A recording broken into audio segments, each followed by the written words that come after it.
Bismillahirrahmanirrahim. Assalamualaikum warahmatullahi wabarakatuh. Perkenalkan, saya Dewita Widyadara, NIM 1930105015. Di sini saya akan menjelaskan tentang teori permainan, yaitu permainan dua pemain jumlah 0 atau strategi murni dan strategi campuran. Yang pertama, permainan strategi murni. Dalam permainan strategi murni, penyelesaian dilakukan dengan menggunakan konsep maksimin untuk pemain baris dan minimax untuk pemain kolom. Dalam strategi ini, pemain akan menggunakan satu strategi tunggal untuk mendapat hasil optimal atau saddle point yang sama. Selanjutnya, langkah-langkah penyelesaian strategi murni. Yang pertama, carilah nilai minimum baris dan maksimum kolom. Yang kedua, dari nilai-nilai minimum setiap baris, cari nilai maksimalnya atau disebut nilai maksimin. Sedangkan dari nilai maksimum kolom, tentukan satu nilai minimal sebagai nilai minimax.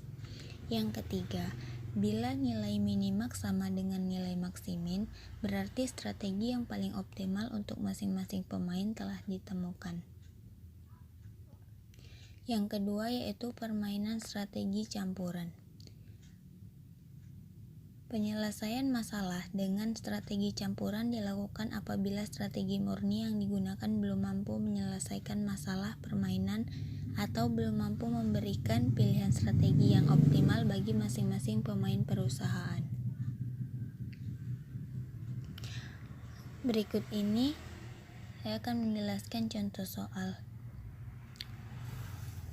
Dua buah perusahaan yang memiliki produk yang relatif sama selama ini saling bersaing dan berusaha untuk mendapatkan keuntungan dari pangsa pasar yang ada.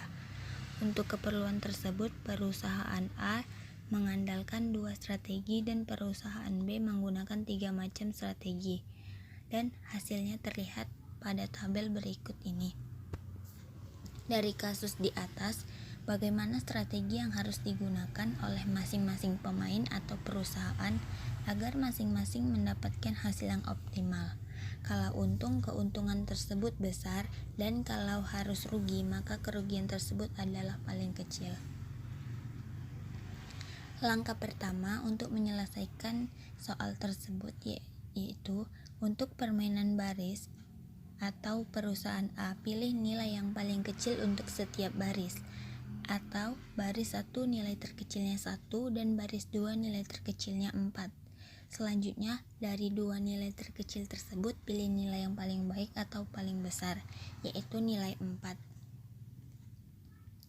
Langkah kedua, untuk pemain kolom atau perusahaan B, pilih nilai yang paling besar untuk setiap kolom, atau kolom 1 nilai terbesarnya 8, kolom 2 nilai terbesarnya 9, dan kolom 3 nilai terbesarnya 4.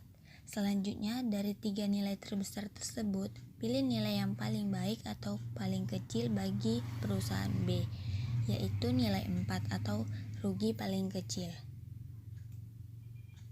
Langkah ketiga yaitu karena pilihan pemain baris A dan pemain kolom B sudah sama, yakni masing-masing memilih nilai 4, maka permainan ini sudah dapat dikatakan optimal karena sudah ditemukan nilai permainan atau saddle point yang sama. Hasil optimal di atas di mana masing-masing pemain memilih nilai 4 mengandung arti bahwa pemain A meskipun menginginkan keuntungan yang lebih besar, namun A hanya akan mendapat keuntungan maksimal sebesar 4. Bila ingin menggunakan strategi harga mahal atau S2, sedangkan pemain B meskipun menginginkan kerugian yang dideritanya adalah sekecil mungkin, namun kerugian yang paling baik bagi perusahaan B adalah sebesar 4, dan itu bisa diperoleh dengan merespon strategi yang digunakan A dengan juga menerapkan strategi harga mahal atau S3. Mungkin hanya itu penjelasan dari saya, kurang lebihnya mohon maaf. Saya akhiri dengan mengucapkan Assalamualaikum warahmatullahi wabarakatuh. Terima kasih dan selamat menonton.